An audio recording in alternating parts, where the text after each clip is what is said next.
রাধে রাধে বন্ধুরা, আমি চলে এসেছি অষ্টপ্রহরে। ওই দেখুন, ভাই ধূপ জ্বালিয়ে নিল। এবার রাধা গোবিন্দ চারদিক দিয়ে পরিক্রমা করে নেবে। ব্রাহ্মণ কাকু বলে দিয়েছে, তাই করে নিচ্ছে।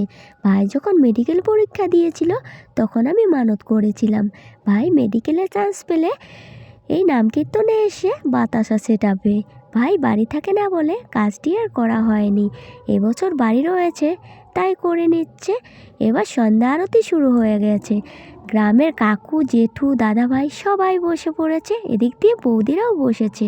ছোট্ট ছোট্ট ভাই বোনেরাও বসে পড়েছে সন্ধ্যা আরতি করতে।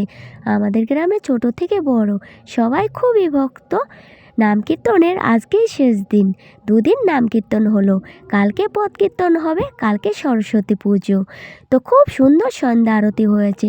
প্রচণ্ড আওয়াজ ছিল। এত আওয়াজ দেওয়া যাবে কি না আমার ঠিক জানা নেই, তাই ভয়েতে দেয়নি। দিতে পারলে খুবই ভালো হতো, খুবই ভালো লাগছিল।